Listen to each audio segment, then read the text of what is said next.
Nesta segunda-feira, 14 de agosto de 2023, eu não sei como é que eu vou fazer o primeiro comentário, porque só me dá vontade de chorar, o meu peito fica opresso, fica transbordando de dor com a morte de Eloá Santos, de 5 anos de idade, por uma bala, enquanto brincava na sala de sua casa com a janela fechada. Além disso, eu vou tratar das polícias da Bahia nos últimos 16 anos, com os pacíficos governos do PT, matando mais do que todas as polícias americanas. Sobre o assassinato do candidato a presidente do Equador e sobre a previsão de uma vitória inesperada do candidato da extrema-direita na eleição presidencial argentina. Bom, mas eu quero também agradecer a você que acompanha aqui nosso canal, porque sabe que eu sou independente, eu não sou imparcial, eu sou independente. Tenho um governo, não sou oposição, não tenho lado, não tenho mito, não tenho Deus, não tenho nenhuma religião política. Político, para mim, é empregado nosso que nos explora, que nos assalta todo dia. Bom, então vamos tratar do que nos interessa. Eloá Santos, 5 anos de idade, moradora da Ilha do Governador, no Rio de Janeiro, estava brincando na sala de sua casa, na companhia da avó, quando uma bala a atinge no peito. A bala atravessou a janela fechada de sua casa, bateu no teto e bateu no peito da menina, matando-a imediatamente. Aí, o presidente Lula, convocado a falar sobre o assunto, disse o seguinte: na manhã desta segunda-feira 14, no canal Gov, no programa Conversa com o Presidente. Que bala perdida é essa? Alguém atirou para aquele lado, porque senão essa bala não se perdeu. Essa bala foi atirada para aquele lado para atingir alguém e pegou numa criança de 5 anos de idade. Aonde é que a gente vai parar com esse tipo de comportamento, de violência? Aonde, presidente? Aonde, se nós temos um presidente que fica fazendo raciocínios ao léu, à toa, como esse, que a bala foi para aquele lado porque alguém atirou para aquele lado? Isso é coisa que se diga num assunto desse, senhor presidente da República? E depois vem dizer que onde é que nós vamos parar com esse tipo de comportamento? O senhor é da elite dirigente, o maior dirigente do país, tem que tomar atitude, tem que combater a violência da forma certa. Porque é o seguinte, o PT, Partido dos Trabalhadores, é contra a violência. Não só teve a morte da Eloá Santos, não, que eu choro, que eu sinto o peito transbordando de dor e que eu cumprimento no dia seguinte ao Dia dos Pais, o seu pai, a sua família, por essa dor imensa dessa perda. Olha aqui, ô seu Lula, presta atenção aí, atenção nessa.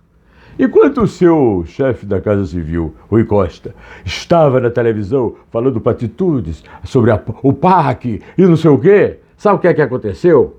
O UOL fez uma conta sobre a mortandade no estado da Bahia nos últimos 16 anos, sob governos petistas.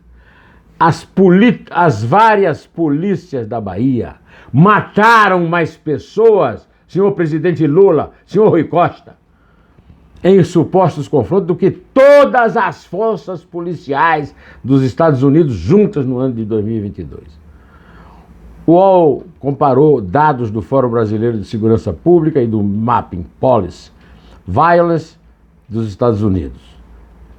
As polícias da Bahia mataram 1.464 pessoas em intervenções em 2022. Nessa estatística, o Estado não diferencia polícia civil de militar. Nos Estados Unidos, as forças de segurança mataram 1.201 pessoas.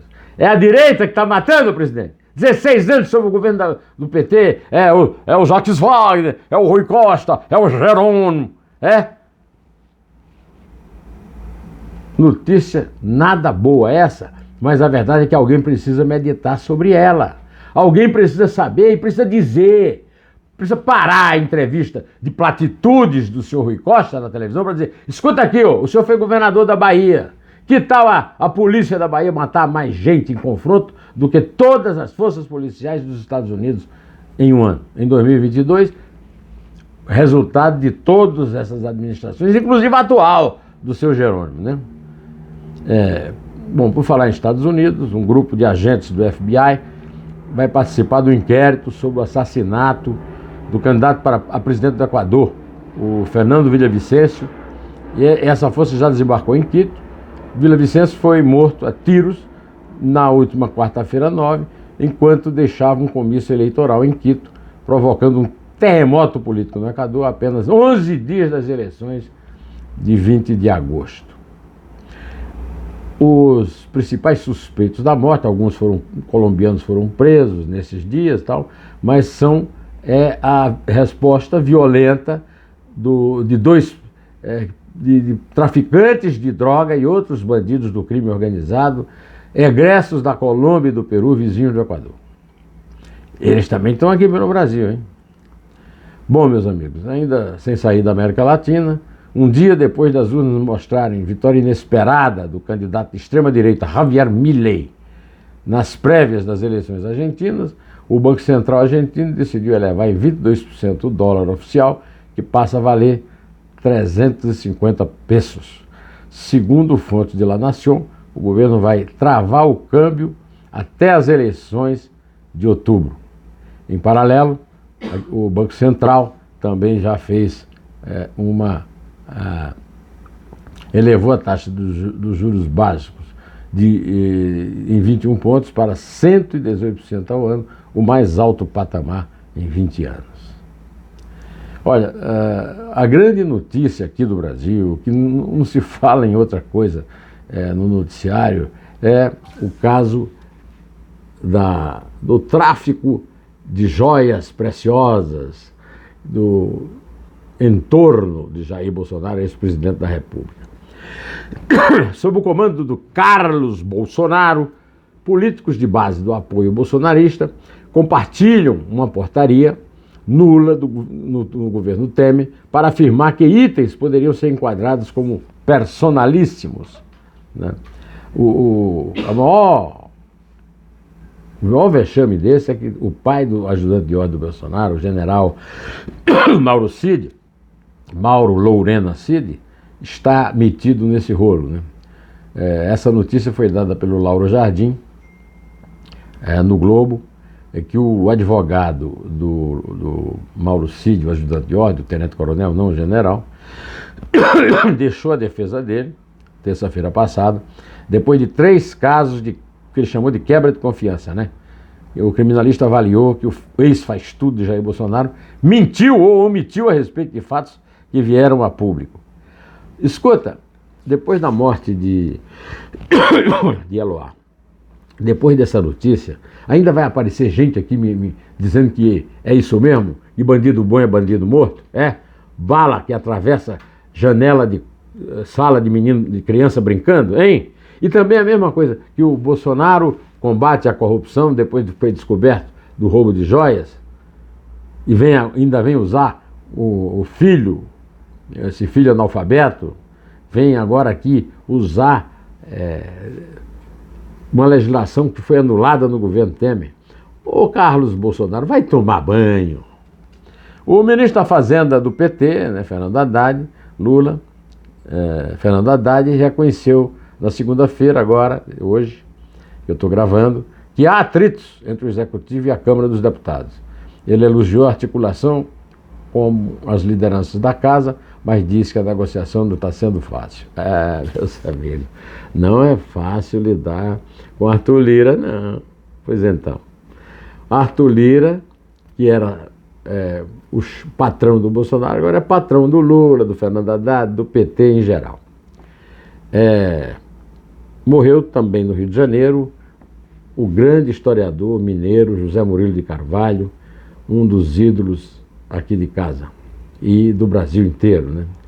E eu quero reproduzir uma frase que a Miriam Leitão, que era fã do José Murilo e me entrevistava muito para usar na sua coluna no Globo, a respeito de um assunto no qual eu concordo absolutamente com ela.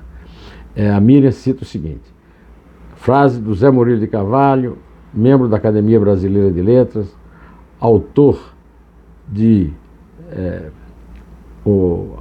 os bestializados, né, aquela expressão, como acompanharam a proclamação da República, e ele escreveu o seguinte: os militares são corresponsáveis pelas trapalhadas do governo e agora não haverá como evitar que a imagem das Forças Armadas seja afetada.